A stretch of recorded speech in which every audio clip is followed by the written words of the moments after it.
Hello students, कैसे हैं आप लोग। आई होप अच्छे हैं, घर पे हैं और सेफ हैं।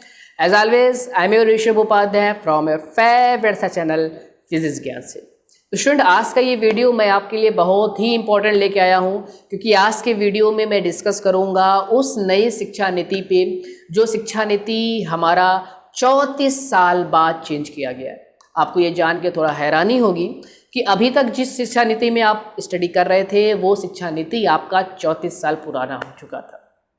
और इसको बदलने का कहीं ना कहीं एक रीज़न ये हो सकता है कि अभी तक जो हमारा पोजीशन है, हमारे देश का पोजीशन है पूरे वर्ल्ड में एजुकेशन में, वो 35वां स्थान है। तो कहीं ना कहीं हमारी ये कोशिश है कि इसको हम लोग थोड़ा सा आगे बढ़ा सकें और पहले नंबर पे पहुंच सकें। इसी को देखते हुए नई शिक्षा नीति 29 जुलाई 2020 को लागू की गई इंडियन गवर्नमेंट के जरिए। इसी पे आज हम लोग बहुत इंपॉर्टेंट बातों पे डिस्कस करेंगे। साथ ही साथ एक बहुत बड़ी प्रॉब्लम आज के जनरेशन के साथ आ रही थी, खास करके इंडिया में, वो ये कि सारे स्टूडेंट्स एक रेस में लगे हुए थे। हाल में ही आपने क्लास 10th और क्लास 12 के रिजल्ट्स देखे, जिसमें कई स्टूडेंट बहुत अच्छे मार्क्स गेट किए, 99.6 100% तक मार्क्स भी गेट किए। अब जो अच्छे बच्चे थे, जो अच्छे मार्क्स गेट कर गए, वो अच्छा कॉलेज भी पा जाएंगे, लेकिन जो आपके मार्क्स गेट नहीं कर पाए अच्छा, बेचारे अब वो क्या करेंगे। मार्क्स अच्छे गेट करने वाले जो थे स्टूडेंट, वो अपने प्रतिभाएं कहीं ना कहीं पूरी तरीके से निकाल नहीं पाए हैं, और ये देखा गया है। इसके साथ साथ फॉरेन कंट्री की अगर मैं बात करूं तो फॉरेन कंट्री में जो स्टूडेंट्स हैं वो टेक्नोलॉजी के साथ जुड़े हुए हैं। हमारे कंट्री में हमारे स्टूडेंट्स टेक्नोलॉजी के साथ नहीं जुड़े हुए। सर, ये बात आप कैसे कह रहे हो? ये बात मैं इसलिए कह रहा हूं क्योंकि फॉरेन कंट्री के जो स्टूडेंट्स हैं अब नए नए सॉफ्टवेयर्स, गेम क्रिएट कर रहे हैं, बना रहे हैं, और अपने देश के स्टूडेंट्स उसी सॉफ्टवेयर को यूज़ कर रहे हैं, उसी गेम को खेल रहे हैं। तो ये बहुत बड़ा फ़र्क है। इस फ़र्क को मिटाना पड़ेगा, और इसी को देखते हुए नई शिक्षा नीति आपकी 29 जुलाई 2020 को लागू हुई।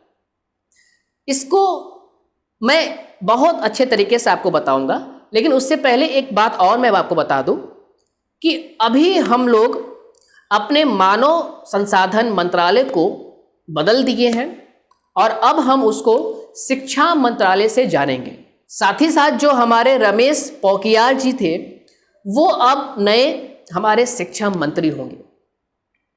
स्टूडेंट्स, अभी तक आप 10+2 रूल को फॉलो कर रहे थे, और हमारी पूरी एजुकेशन सिस्टम 10+2 रूल को फॉलो कर रही थी, लेकिन अब 10+2 रूल को हटा दिया गया है 5+3+3+4 रूल से, जिसमें हम सभी 12 साल का स्कूलिंग करेंगे और 3 साल का आंगनबाड़ी करेंगे। सर, ये नया वर्ड हमारे सामने आ रहा है, मैं इसको एक्सप्लेन कर रहा हूँ।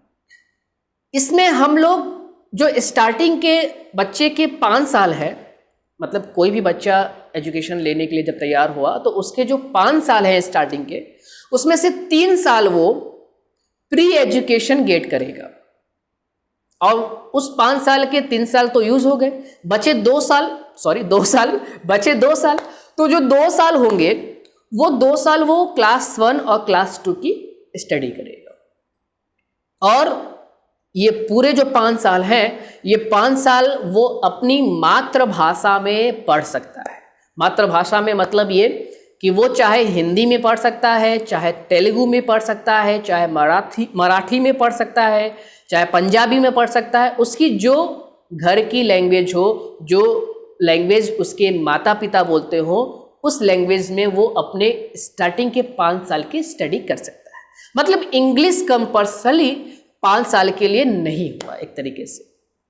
अब आगे की अगर बात करें, आगे की जो 3 साल है, उस 3 साल में स्टूडेंट अपनी आगे की स्टडी कंप्लीट करेगा, और वो आपका रहेगा क्लास 3, क्लास 4, क्लास 5 का। क्लास 5 कंप्लीट करते ही उसका अगला पड़ाव स्टार्ट हो जाएगा, मतलब आगे का और 3 साल आपका अब लिया जाएगा। उस 3 साल में वो अपना 6, 7 और 8 की स्टडी को कंप्लीट करेगा। बचा आपके स्कूलिंग का 4 साल, जिसमें वो 9, 10, 11, 12 स्टडी करेगा। तो ये सिस्टम लिया गया 5+3+3+4 पे 10+2 के बिहाफ में। एक चीज और, एग्जामिनेशन को पूरी तरीके से बदल दिया गया है। एग्जामिनेशन को बदलने की बात मैं क्यों कर रहा हूं? क्योंकि अब जो एग्जामिनेशन लिया जाएगा वो क्लास 3, क्लास 5, क्लास 8 का लिया जाएगा। डायरेक्ट एग्जाम क्लास 3, क्लास 5 और क्लास 8 के होंगे। क्लास 9, 10, 11, 12 के जैसे एग्जाम होते थे वैसे ही होंगे। अब क्वेश्चन ये राइज होते हैं कि क्या बोर्ड के एग्जाम को खत्म कर दिया गया है? तो नहीं, बोर्ड के एग्जाम को खत्म नहीं किया गया है, उसके सिस्टम को थोड़ा सा चेंज किया गया है। शायद क्लास 10 का जो बोर्ड होगा, क्लास 12 का जो बोर्ड होगा, उसमें क्लास 10 के बोर्ड में क्लास 9 और 10 के दोनों क्वेश्चंस हों, और क्लास 12 के बोर्ड में क्लास 11 और क्लास 12 के भी दोनों क्वेश्चंस हों। ये तो कहीं ना कहीं आपके लिए छोटा सा एक नेगेटिव पॉइंट हुआ, लेकिन अच्छा पॉइंट भी हुआ, क्योंकि आप क्लास 9 और क्लास 11 को अच्छे तरीके से नहीं देखते थे। सोचते थे कि यार ये बोर्ड तो है नहीं, इसको देखने से क्या फ़ायदा होगा, मैं सीधे बोर्ड देखूंगा, उसमें स्कोर करूंगा। लेकिन अब इस बात को आपको नहीं लेना चाहिए। अब आपको क्लास 9 और क्लास 11 पे भी फोकस करना चाहिए। तो ये थोड़ा सा बदलाव हुआ क्लास 9, 10, 11, 12 में। अब आगे की अगर मैं बात करूं, तो आप अच्छा नंबर गेट करते थे तो अच्छे कॉलेज में जाते थे, मेरिट बनती थी अच्छे कॉलेज की, और आपके उस मेरिट के बेसिस पे आपको लिया जाता था। लेकिन अब इस सिस्टम को थोड़ा सा चेंज किया गया। इसमें सारे कॉलेज, सारे यूनिवर्सिटीज़ एक अपना एंट्रेंस एग्ज़ाम करवाएंगे।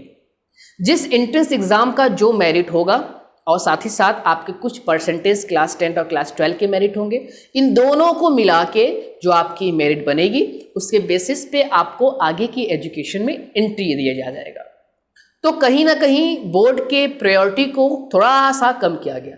अब आप कहीं ना कहीं नंबर्स के पीछे न भाग के अपनी काबिलियता के पीछे भागोगे। एक और इम्पॉर्टेंट पॉइंट ये है कि आप जो भी एजुकेशन ले रहे थे क्लास 9, क्लास 10, क्लास 11, क्लास 12 में, आप आर्ट साइड्स ले रहे थे, बायो ले रहे थे, कॉमर्स ले रहे थे, कुछ भी ले रहे थे, आगे चल के आप बीए पढ़ने वाले थे, बीएससी पढ़ने वाले थे, बीटेक पढ़ने वाले थे, और नीट के वजह से एमबीबीए, जो भी आप करना चाह रहे थे, उसमें आपके लिए एक थोड़ा सा इम्पॉर्टेंट और बहुत ही खास चीज़ ये जोड़ा गया कि आप अपने सब्जेक्ट को छोड़ के किसी और सब्जेक्ट को भी चॉइस कर सकते हैं। मतलब आर्ट, कॉमर्स, साइंस वाले साइड की प्रायोरिटी को खत्म कर दिया गया है। आप आर्ट में रहते हुए, आप साइंस के स्टूडेंट होते हुए कॉमर्स के सब्जेक्ट को पढ़ सकते हैं। आप साइंस के स्टूडेंट होते हुए, आप सपोज कर लो कि मैं अगर मैथ का स्टूडेंट हूँ तो मैं बायोलॉजी भी लेके पढ़ सकता। मैं अगर आर्ट का स्टूडेंट हूँ तो मैं मैथ्स भी पढ़ सकता हूँ, मैं बायो भी पढ़ सकता हूँ, वो मेरे ऊपर है। मतलब मैं मल्टी सब्जेक्ट्स को चॉइस कर सकता हूँ अपने मुताबिक। आप बीए कर रहे हो तो बीए वाला मैथ्स पढ़ सकता है, जैसे मैंने अभी एग्जांपल दिया आपको। तो ये बहुत बड़ा बदलाव किया गया आपके एजुकेशन सिस्टम में। एक और बदलाव है कि अब आप घर बैठे ही वर्चुअल लैब परफॉर्म कर सकते हैं। वर्चुअल लैब क्या है यार? वर्चुअल लैब ये है कि आप किसी भी कॉलेज या यूनिवर्सिटी या स्कूल में पढ़ रहे हो, लेकिन अगर आप चाहें किसी बहुत अच्छे कॉलेज, यूनिवर्सिटी, जैसे कि आईआईटी की अगर मैं नाम ले लूँ, तो आईआईटी के लैबोरेटरी में वर्चुअल एक्सपेरिमेंट परफॉर्म कर सकते हैं घर बैठे। कितनी अच्छी बात है कि आप घर बैठे ही अपने नॉलेज के जरिए प्रैक्टिकल नॉलेज भी बहुत अच्छे से ले सकते हो, वो भी बहुत अच्छे जगह से। मैं चाहूँ तो घर बैठे ही आईआईटी कॉलेज में अपने एक्सपेरिमेंट्स को परफॉर्म कर सकता हूँ वर्चुअली। तो ये बहुत अच्छा चीज़ हमने एजुकेशन सिस्टम में ऐड किया है। इसके बाद अगर और भी अच्छी चीज़ों की अगर बात करें तो स्टूडेंट्स, वो ये है कि एजुकेशन सिस्टम में जो अभी तक हो रहा था, रेस लगा हुआ था, उसको तो खत्म कर दिया गया है। साथ ही साथ फीस स्ट्रक्चर जो आपसे स्कूल वाले ले रहे थे, बहुत ही मनमानी शुल्क लिया जा रहा था, जो चाह रहे थे वो ऐड कर दिया जा रहा था। आपका एक होता है ना कि ब्लड शक्कर जा रहे थे, खून चूस ले रहे थे पैसे के वे में, तो उस चीज़ को देखा गया ध्यान से और उसको बदला गया और ये लाया गया कि सारे स्कूल, पूरे इंडिया के स्कूल, एक फीस स्ट्रक्चर जो लागू किया जाएगा उसको फॉलो करेंगे। तो कितना अच्छी और खुशखबरी की बात है अभिभावकों के लिए। मैंने पहले ही बोला था कि ये इन्फॉर्मेशन सभी के लिए इम्पॉर्टेंट है, स्टूडेंट्स के लिए भी, पेरेंट्स के लिए भी और टीचर्स के लिए। अभी टीचर्स की बात मैं करूँगा। तो ये बात हो गई आपकी कि पेरेंट्स के लिए ये थोड़ी सी इम्पॉर्टेंट हो गई और अच्छी चीज़ हो गई। अब मैं बात करता हूँ थोड़ा सा टीचर्स के लिए। टीचर्स जो हमारे हैं अभी, वो आने वाले साल में टीचर्स गवर्नमेंट तभी बन पाएंगे जब वो 4 साल का बीएड बहुत अच्छे तरीके से परफॉर्म किए होंगे। यस, अभी तक 1 साल 2 साल बीएड वालों को नौकरी मिल जा रही थी, लेकिन अब इस चीज़ को हटा के पूरी तरीके से 4 साल वाले सिस्टम को ले लिया गया है कि 4 साल वाले बीएड वाले जो अध्यापक होंगे उनको ही एजुकेशन सिस्टम में एंट्री कराया जाएगा और टीचर बनाया जाएगा। तो ये भी एक कहीं ना कहीं बड़ा कदम हुआ।